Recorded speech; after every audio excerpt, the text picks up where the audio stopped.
Buenos días, yo soy Nicole Jaramillo del grupo 6 de Física. Nosotros escogimos el tema del funcionamiento del reloj de péndulo y también vamos a hablar sobre su función, sus usos, sus elementos, cómo la física está inversa en este proyecto, y yo les voy a presentar los objetivos.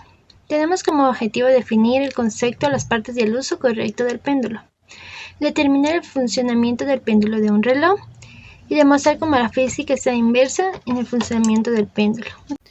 Hola, mi nombre es Ana Lochamín y les contaré un poco acerca de la historia del reloj de péndulo.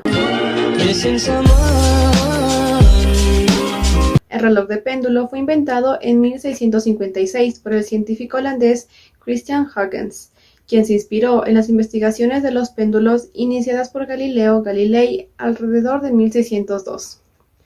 Galileo descubrió la propiedad clave que hace de los péndulos útiles para el cronometraje, el isocronismo, lo que significa que su periodo de oscilación solo depende de su longitud.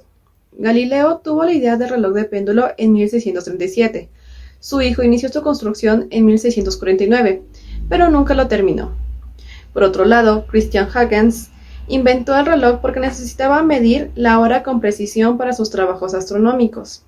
Su reloj permitió a la gente común conocer la hora con precisión, cosa que no ocurrió hasta entonces. Pronto, todas las iglesias de Holanda tenían su reloj de péndulo en el campanario, y luego el invento se difundió rápidamente por el resto de Europa. Como consecuencia de su estudio de los péndulos, desarrolló una teoría completa sobre los sistemas oscilatorios en general. Ahora hablaremos un poco acerca de la definición de reloj de péndulo. Un reloj de péndulo, por lo tanto, es aquel que utiliza un péndulo para medir el paso del tiempo. El péndulo es un peso, colgado de una cuerda o varilla, que oscila debido a la acción de la gravedad.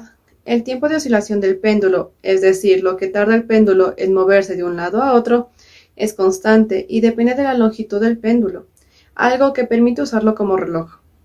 Por lo general, el reloj de péndulo cuenta como un mecanismo que le permite emitir un sonido cada hora u otro lapso de tiempo.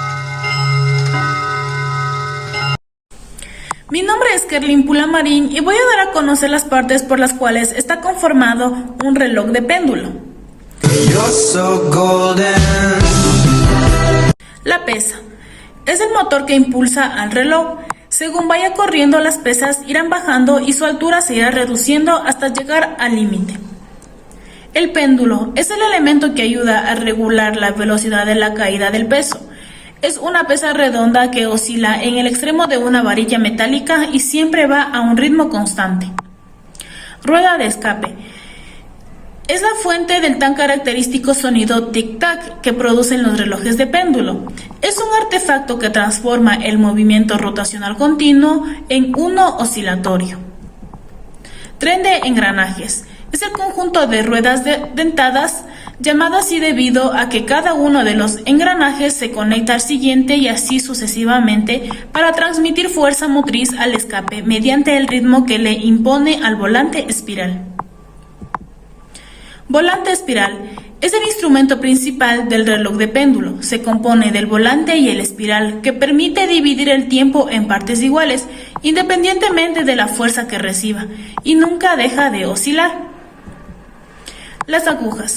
Las agujas son un elemento indispensable en el reloj, porque sin ellas no podríamos ver la hora, y están divididas en horas, minutos y a veces en segundos. Dial-esfera es la cara frontal del reloj, donde se observa la hora indicada por el reloj de adorno. En algunos modelos de relojes incluyen otros diales que presentan información diferente a la hora, como la temperatura, fases lunares, fechas, etc. La caja. La caja de mecanismos contiene todos los elementos que hacen posible el funcionamiento de un reloj. El material de cada caja siempre va a variar. Hola, mi nombre es Yael Mejía y les voy a hablar sobre el funcionamiento de un reloj de péndulo. El mecanismo de funcionamiento es muy ingenioso. En el reloj de péndulo es la caída del peso unido a la cuerda la que proporciona la energía necesaria para que las manecillas se muevan. Pero el peso no cae a plomo, sino muy lentamente en intervalos regulares. Para que el peso no caiga tan rápido como lo haría por la acción de la gravedad, es necesario un mecanismo de control que vaya frenando su caída. Aquí es donde entra en juego el péndulo. Cuando el péndulo oscila también lo hace el escape al que está unido. El escape bloquea y desbloquea el mecanismo de control, llamado tren de engranajes, para permitir que el peso caiga una vez por segundo. Al bloquear y desbloquear dicho tren, produce el sonido característico del tic-tac tan asociado a este tipo de relojes. Una vez que el peso ha caído toda la altura, debe ser devuelto a su posición inicial.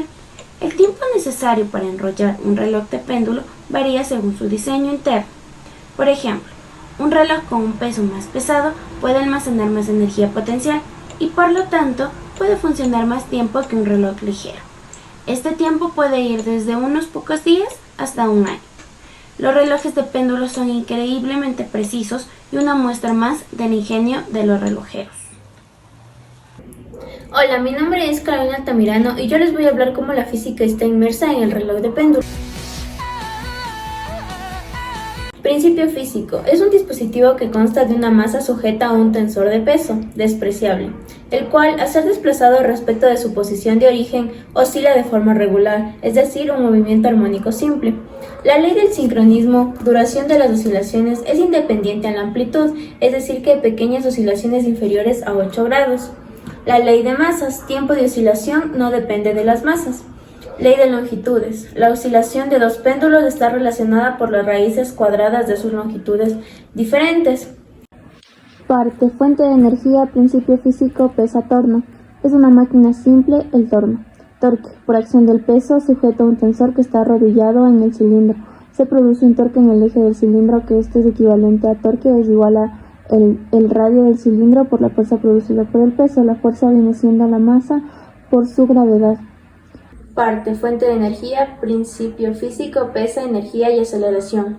Energía almacenada en función de la posición del peso respecto al suelo, que se convertiría en energía potencial. Si el rodillo gira libremente, el peso cae con una aceleración de 9,8 metros sobre segundos al cuadrado.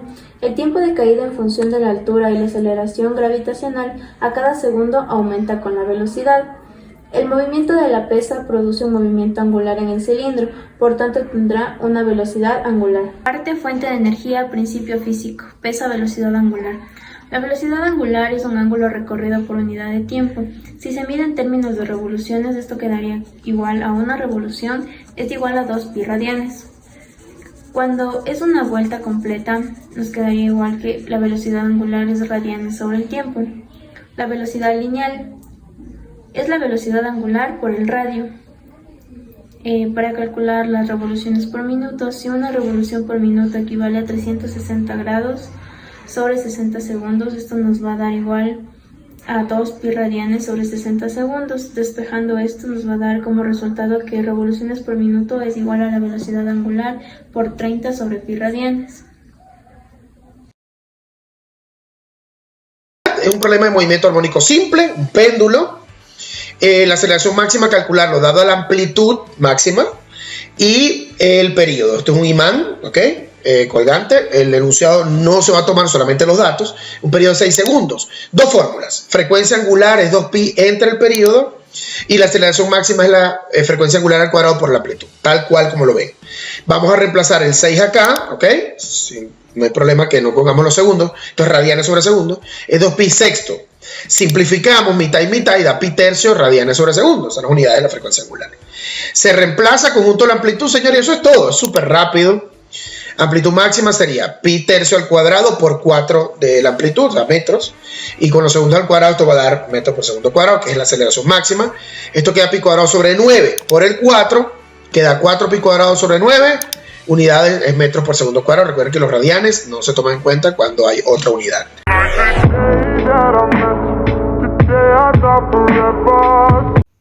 Gracias a esta información llegamos a la conclusión de que es necesario el uso de un péndulo, es decir, un peso sostenido por una vara que posee un movimiento isócrono, que nos permite de esta manera medir satisfactoriamente el tiempo y a su vez para que el reloj se mantenga en funcionamiento. Resulta indispensable que exista una fuente de energía para que a partir de ella el péndulo mantenga su movimiento y sea regulado por medio del escape. Llegamos a la conclusión de que el reloj de péndulo usa un peso oscilante para medir el tiempo. Estos tienen un sistema para ajustar el péndulo a las condiciones de la gravedad y deben permanecer en una posición fija para operar correctamente. Cualquier desplazamiento o aceleración afectan al movimiento del péndulo, provocando imprecisiones en su funcionamiento. En conclusión, como se pudo observar, el funcionamiento de un reloj de péndulo se lo realiza principalmente con ayuda de un péndulo simple, el cual es un sistema idealizado que consiste en una partícula de masa m que está suspendida en un hilo. Cuando se separa hacia un lado de su posición de equilibrio, esta partícula oscila en un plano vertical bajo la influencia de la gravedad, y precisamente este tiempo de oscilación pendular es el que mide el tiempo. Por ello, dependiendo de la longitud con la que se diseñe el péndulo, se puede usar perfectamente como reloj.